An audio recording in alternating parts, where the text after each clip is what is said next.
So with that, please welcome Glenn Taibl.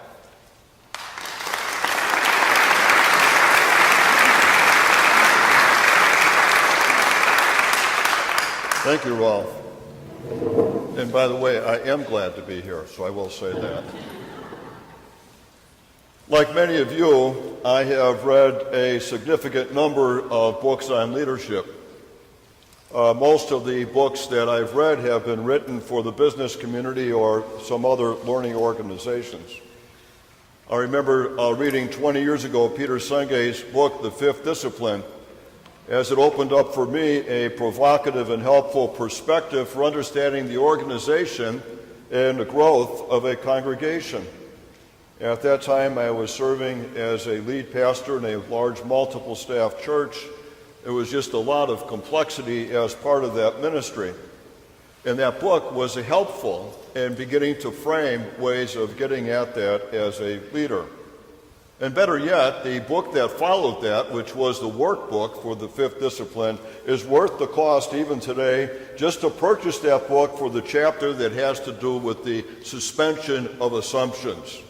Almost all of us have worked with church councils that need to suspend assumptions from time to time. I need to add that the book was introduced to me because it was required reading as a member of the board of directors at that time for this seminary. Following that, there was the notion of adaptive change and technical change promoted by and coached by the Harvard School of Government Leadership professors and consultants Heifetz and Linsky in their book, Leadership Online. Provided an excellent roadmap for those of us who are trying to navigate leadership and change in our congregational and institutional settings. They talked a lot about culture and the difficulty in changing a culture. And in this case, I was always looking for changing the culture of stewardship. It especially addresses the question of why change is so challenging and difficult when it impacts those significant shifts that people have to make in their minds and in their routines, in their daily and weekly lives in a church. Max Dupre, CEO for the Herman Miller Company, in his books on leadership, Leadership is an Art and Leadership Jazz, provided wonderful instruction on pathways and habits for a CEO. I read those two books with several other pastors. We were trying to make the connections that Max Dupre was giving to us. What are the connections that are helpful in our work as pastors in our ministries? Max Dupre, who was a CEO for a demanding Fortune 500 company, always managed to work from a personal base that was faith-related. And he's unabashed about talking about that in his books. Now, the reason I wanted to start out with this on leadership is that as I read books on leadership, books written for the business community and for places like learning organizations and political science, as I read those books over the last 20 years, one of the common themes that I run into again and again is stewardship. Senge is unabashed in his book, The Fifth Discipline, about talking about being a steward, talking about stewardship. He goes so far as to use the word metanoia. You can imagine just how shocked I was. The word that we usually translate as repentance, he talks about as the movement of change. And he speaks of that in terms of learning to be people who steward resources well. The others speak of stewardship of resources and people and organizations and structures and infrastructures. They seem to think that stewardship is a good word. There is a whole appendix in the Fifth Discipline that just talks about being a steward. It's a helpful word for them. They aren't shrinking from that word. They're embracing that word stewardship. It's a word that for them describes well organization and practice in the communities that they serve. For these authors in business and political science communities, One of the qualities that they're looking for in the leadership in their organizations is that they will have people who are serving in positions where they also understand how to steward and be involved in stewardship. Meanwhile, I hear congregation in congregational settings, in one congregation after another, I hear people say, we need to retire that word. It doesn't work for us anymore. We need another word. There must be a better word. That when the people say that, when we say that word from our pulpits, or when we talk about that word in our newsletters, people's ears just kind of turn off. Pastors and congregational leaders tell me on a regular basis, we need to drop the word stewardship. There's something wrong with that picture. There really is. I believe that the problem isn't with the word. It's with how we use the word to describe what we are doing. What we are usually doing when we use that word is we are raising funds. We are raising funds to support the budget of the congregation. It's the same kind of pledge drive that Minnesota Public Radio or PBS engages in every year. It's important that they have the resources to support the kind of programming and the things that they do. It's part of what they do to maintain, and it's needful and necessary, but it doesn't embrace the full definition of stewardship that the business community or the political science professors have seemed to pick up, or for that matter, it doesn't even come close to a biblical notion of stewardship. It isn't the sensible practice that others have picked up. The problem isn't the word, but the problem is how we are not using the word to describe the foundational ministries of the church. I don't think that we should drop the word stewardship. I think rather that we should reclaim the word. We need to use it often to describe how people are doing as we live and practice faith, both individually and as faith communities. We have the opportunity to let people know this isn't a seasonal word that happens in the spring or whenever it is that we're talking about our budgets. It isn't a once-a-year word that we have to dust off because we haven't given a thought about it since we put it away after the last fund drive. This isn't a word that is synonymous with the congregation's fund appeal. It is a word that is bursting with energy, and it has to do with our daily lives. It has to do with the weekly gathering of the congregation as we meet and worship each Sunday. It's time for some of Peter Senge's metanoia, a movement, a changed movement, a changed way of doing and talking about stewardship in our context. A number of years ago, I came across a definition for stewardship that has been my personal working definition, and I think it's incredibly helpful. I believe that it came, and I couldn't even track back where I first read it. It's one of those things, but I suspect it came from the writing of Scott Rodin, R-O-D-I-N, in his work. One of those books is Stewards of the Kingdom. And here's the definition. Stewardship is the management of life with Jesus Christ at the center in our relationships to God, to self, to others, and to creation. Stewardship is the management of life with Jesus Christ at the center in our relationships to God, to self, to others, and to creation. I think it's a great definition. It's been helpful for me. It's an important part when you look at it that, and I would like to unpack that, just take a few moments to unpack each one of those four areas. And by the way, the assumption, and we're going to hear it, we hear it again and again, is that this is a response in relation to God's abundance and generosity with us. It's a response that God has given us the freedom for us to act out in terms of our everyday lives. First, stewardship is the management of life with Jesus Christ at the center in our relationship to God. We steward our relationship to God individually and with others in the faith community. We steward our relationship to God when we manage all of our resources consciously, intentionally, with Christ at the center. And I want to say right off that many congregations are doing a much better job of interpreting the management of their resources as they are called to do the missional work within the congregation as well as the community that the congregation serves. I hear that more and more. I think congregations have grown in that kind of explanation and interpretation for their members and for the community. Our resources of people and time and finances, we believe, are driven by God's mission. And by the way, God is always the subject of the active verbs.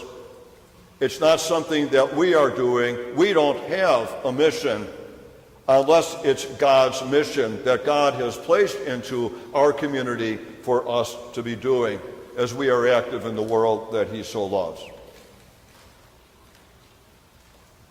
We can take this a step further.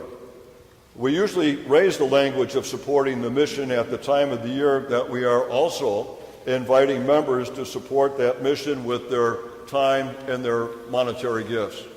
Time, talent, and treasure. I wrote an article here a few months back, by the way, saying I wish we could retire those 3 T's as well. I'd like to substitute thanksgiving, trust, and transformation. There are better words when it comes to stewardship, but that's for another talk some other time.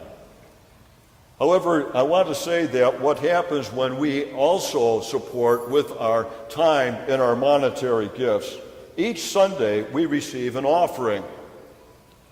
Each Sunday, it's not just once a year, it's not just when we put in a pledge card, but each Sunday we offer up our entire persons for God's mission in the world. Mark Vincent, in a neat little book, Mark Vincent, a Mennonite by background, in a neat little book called A Christian View of Money, opens up a discussion about the time of offering and how we use that time in a typical mainline Protestant church in our country. And he says that he believes that we're missing an opportunity in our churches to really expand the definition of stewardship and at least to do stewardship in a good and decent way in our liturgical practice. As he points out, we usually take the offering. We don't receive it. Maybe some congregations, like the congregation where Jerry and I attend, it's more like a hit and run. You take the offering and then you keep it in the bag. And it goes right into the safe so that we can go on with the important part of the service. And usually while we're taking the offering, we'll have special music, which must mean all the music that had preceded it isn't as special. The offering plates are passed. And it seems for many of us the time of offering is an interruption. You know, we don't want to take too much time with that. There are other things that we are about. Rather than saying it's a thanksgiving to God, the offering of our gifts, and all the things that God provides through our lives. It's not just our money, but all the things that God provides with our lives. It's not bringing the offering forward. It's not bringing ourselves forward. It's not bringing all the ways that our lives are stewarded in the week. That just continues in the pew, and we're just going to ignore it. We'll do the hit and run. And then to add to our lack of clarity about the offering these days, we're not sure exactly what to do with it. Habits have changed.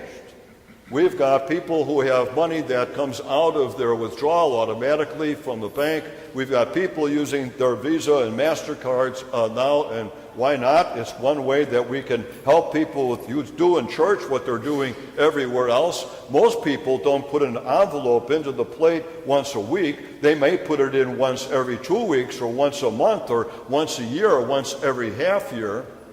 And so the plate goes by and we see the plate basically empty, at least for the first 10 rows or so of the offering.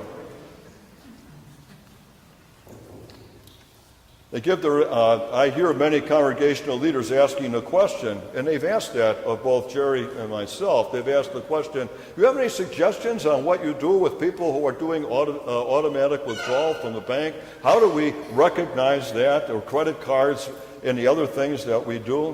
What if the offering time, however, is not just about receiving the envelope?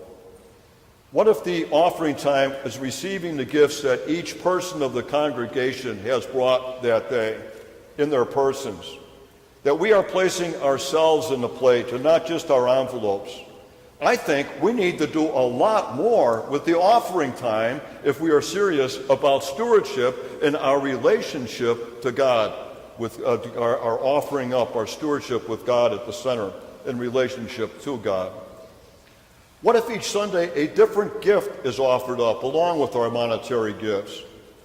So that when the offering is brought forward, we bring the resources of our tithes and offerings, but we also bring the very person in the stewardship of our relationship in our workplaces, in our homes, and in our communities.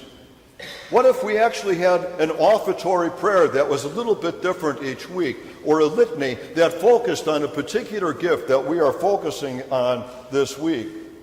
As an aside here, another definition, I collect definitions for stewardship, maybe some of you do too, but another definition I like is to live your lives in such a way that God can spend you. Well, each week we can offer up the stewardship of one way that God is choosing to spend God's self through our lives as we build trustworthy lives and communities. So next Sunday, when the offering comes forward and we say, yes, Lord, these are the gifts of our tithes and offerings, what if we also pray for all the people in their stewardship of their lives, in their jobs in the public sector? So for all the people who are working in fire protection as police officers, who are working on road maintenance for the county or for the community, or the people who are crossing guards, you got one person after another, government officials, all those people who are a part of the congregation, and all of us have those folks in the congregation, we say, Lord, we also offer up the stewardship of the people who are working in the public sector. And the week after that, it's all the people, Lord, we offer up with our tithes and offerings, we offer up the stewardship of the lives of the people who are bringing their gifts to you as teachers aides, as bus drivers for the school, or working in the lunch line at the cafeteria or at the school, or in the maintenance. All the people that make the education system work, we're offering up the stewardship of their work as an offering and thanksgiving to you. And the next week, it's for the people who are working with the medical arts, or it's the people who are parents and grandparents. We offer up to you, Lord, with our tithes and offerings, the very essence of our life as we have our children and our grandchildren, as we steward those important relationships. It's a stewardship issue. Name it. Use the word. I think it would begin to change people. Just think of the road contractor. I can't get to the seminary these days without running into at least 5 different construction areas. Think of the contractor on one of those construction areas, or the foreman who was in your church the previous Sunday. It's Tuesday morning, and he remembered that he was prayed for. It was his stewardship as he was working as a person preparing the roads of the community. And he thinks about that on Tuesday, and he says, yes, somehow there's a connection between what I offer up to God and what I am doing here. And his church helped to make that connection. It's stewardship. By the way, at the end of the service, many of you will hear, go in peace, serve the Lord. And then we have a response. We say, thanks be to God. That's stewardship. As we go out the door, we move into the communities where we live and serve. It's stewardship. Wouldn't it be fun if next week, as you start the service, you do the announcements, and you said, oh, by the way, last week when we left, I said, go in peace, serve the Lord. You said, thanks be to God. You walked out the door to live your daily lives as stewards for Christ. How did it go? And as some people actually were there to share how it went. It's stewardship of Christ at the center. Stewardship is the management of life with Christ at the center in relationship to self. We are not talking about self-absorption here. Goodness knows there's enough of that. We are talking about managing the incredible gifts of our person, physically, mentally, and spiritually. I know that you're going to be hearing a lot more about that from the other 10 speakers because they're going to be touching on a lot of ways in which we bring those gifts, steward those gifts before Christ. I visited my doctor a few weeks ago. He noted that I was doing very well post-heart surgery. I had a quadruple bypass last fall, except he said, you need to drop weight. You know, I have that conversation with him every 6 months. It's always the same. Glenn, you still need to drop about 10 pounds. In fact, my cardiologist said, you don't have to see me as much. Your doctor gives you such a hard time. I wouldn't think about giving you as a hard time as he does. That's what you get for going to a skinny doctor, by the way. And then finally he had me sitting up there as he had checked out my heart and all that. He said, you're doing great. He said, you have to lose weight. He said, Glenn, you do know this is a stewardship issue. That's what you get for going to a doctor who's faithful. I thought it was hitting below the belt. But he was right. It is a stewardship issue. One of my favorite verses of Scripture, one that I love, it's Romans 12, 1 through 2. I appeal to you, therefore, brothers and sisters, by the mercies of God, to present your bodies as a sacrifice, holy and acceptable to God, which is your spiritual worship. Do not be conformed to this world, but be transformed by the renewing of your mind, so that you may discern what is the will. Do not be conformed to this world, be transformed by the renewing of your mind, so you may discern what is good and acceptable and perfect. I have used that piece of Scripture, by the way, for Consecration Sunday a number of times. It's a great stewardship text.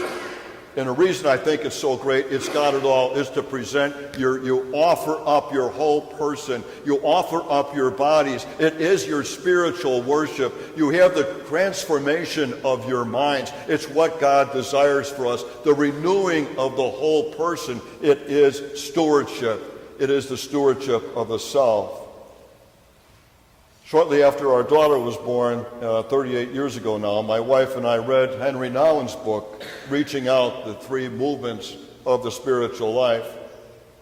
The first movement for Nouwen was the movement from loneliness to solitude, where he says you prepare a space within yourself where God can enter.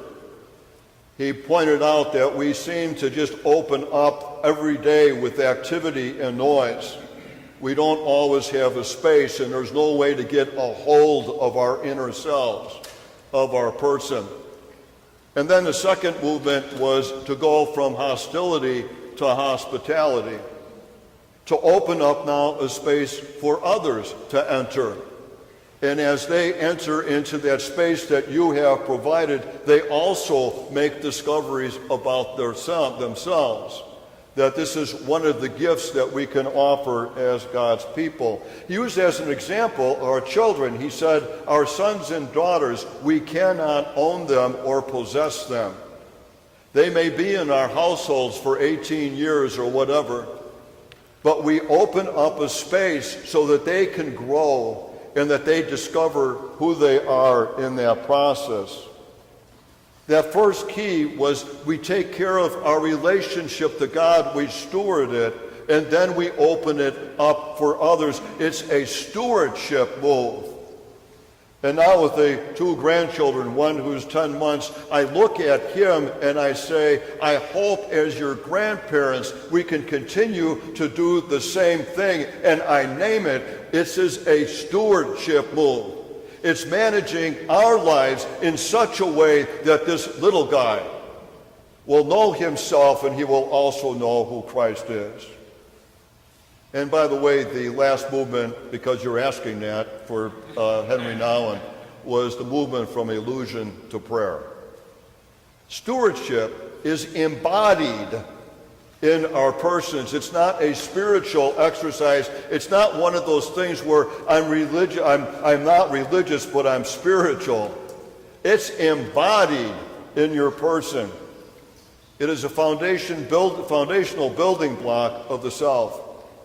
Every time we engage in proclamation, we usher the embodied word into the individual and corporate life of the people we serve.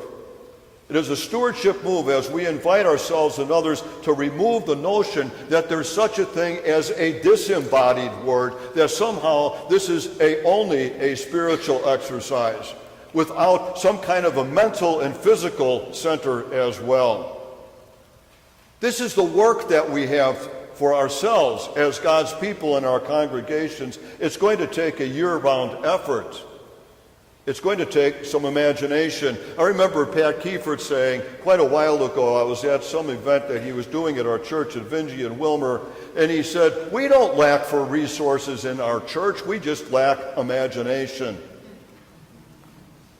Your congregation may be the only place where this integration, this embodiment will take place in the lives of the people you serve. That's how important it is. Stewardship is the management of life with Christ at the center in our relationship to others. A number of years ago, I was a pastor at Vingie Church in Wilmer, and in the course of a confirmation class, we used to meet on Wednesday mornings before school. They were really wide awake. During the course of one of those classes, the kids asked the perennial question, and what is it that you really do during the week? You know, you've had that kind of question, those of you who are clergy. What is it that you really do during the week?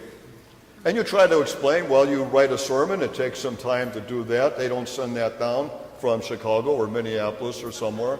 You do Bible studies, and you visit the sick, you bring communion, you go to the hospitals, you meet with people as you talk about, you do training for the laity, and you try to explain some of those things. You really can't add on that a lot of my week is spent with the pathology of life, with broken homes and with people who are depressed or people who are in prison or whatever.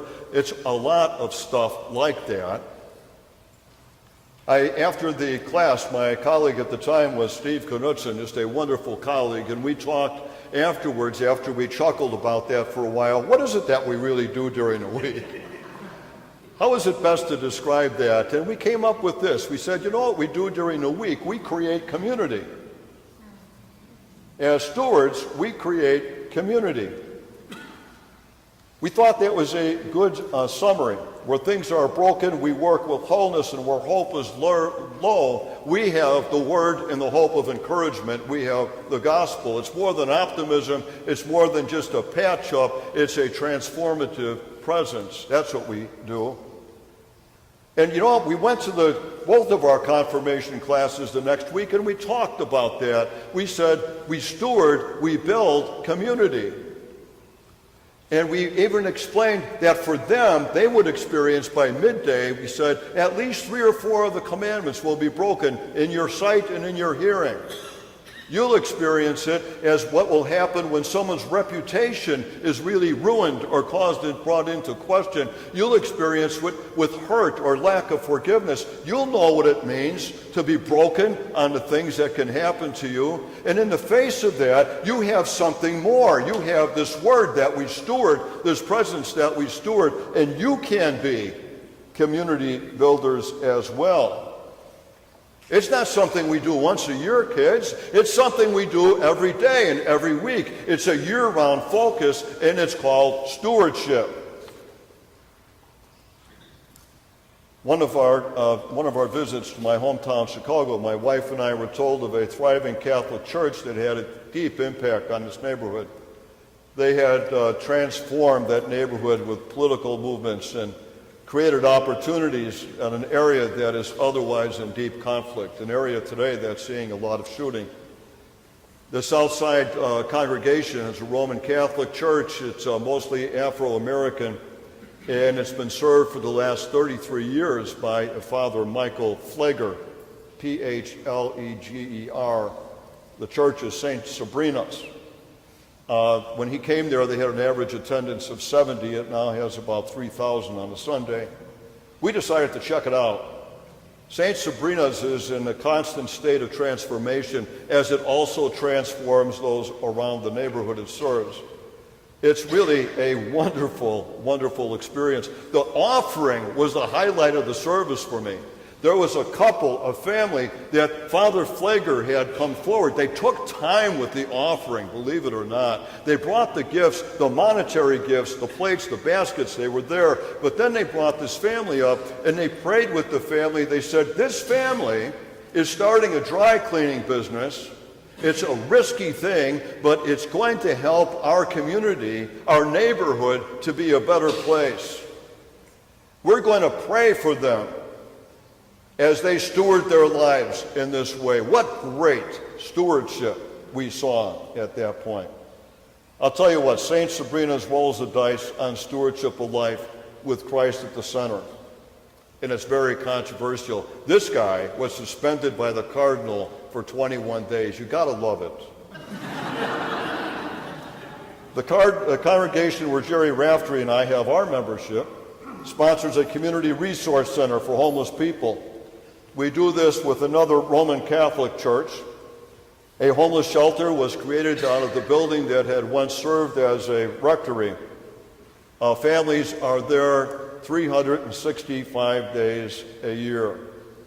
The resource center at our congregation, those families come during the day. They work on resumes and they help people with interviews for jobs. They do connecting. They have a clothing place.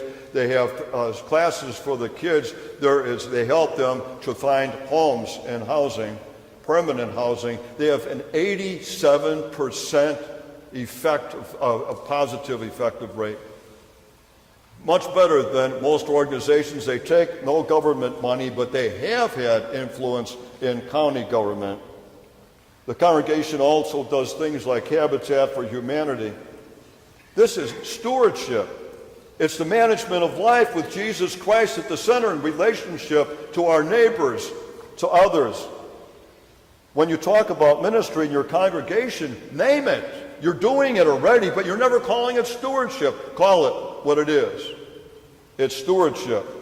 Stewardship is the management of life with Jesus Christ at the center in relationship to creation. We are inundated with the deep issues of care of creation in our time. It's hard to know where to begin. The degradation of our planet embraces air, water, and land. And while we debate these things like climate change and sustainable use of the land, we also hear that our congregation, and from our people in our congregation, don't go there. It's a political issue. You've got to keep politics and faith separate. It's too hot of an issue. Actually, it's not. It's a stewardship issue. Read Genesis. We were mandated. We were given that responsibility to care for the creation. It's God's creation. We're given responsibility to steward the creation as part of the mission that God still continues to give to us. It's a spiritual issue, and the political issue holds only a secondary claim so far as politics, in this case, will serve the mandate that God has already given to us. I wonder at times why we don't get that. Why have we given up our authority to someone who doesn't really have the right to call the shots? This is really God's business. It's a huge stewardship issue in our time. Not once a year, but continuing. I served as an interim pastor for 18 months in a congregation in the Brainerd Lakes area. There was a wonderful group there, a creation care team. I know that there are creation care teams in many congregations. I love these people. I could hear them at their meeting laughing and joking around. Then I would attend and I would hear what they're really talking about. I call them the subversives. They did all kinds of things. They changed all the recycling habits of the congregation. Now they're working on bringing up solar panels because there's a lot of land there that faces in the right direction. They built a community garden with 54 plots, put a huge fence to keep the deer out. The thing is, you can't use pesticides or insecticides. They did all kinds of things. Anybody can use that garden in a community. They were and are into educations. Many congregations are doing this. Call it what it is. It's more than a creation care team. This is a stewardship committee doing God's work. Leslie Newbegin, in his book, The Gospel in a Pluralistic Society, devotes a chapter to the congregation as a hermeneutic of the gospel. In other words, the congregation does the careful work of listening to the gospel and then interpreting and doing the gospel in the community it serves. We act out as a model for others to follow in the communities that are a part of life. This is stewardship. Stewardship is a great word. It's a word that will require a lot of imagination. It's going to require commitment year-round on our part. I hope I've just opened up a few possibilities. You take off from there. Stewardship is a management of life with Jesus Christ at the center in relationship to God, to self, to others, and creation. Stewardship is not a word we need, is a word we need to reclaim and then work at it year-round, because it's going to take every day of the year. Thank you.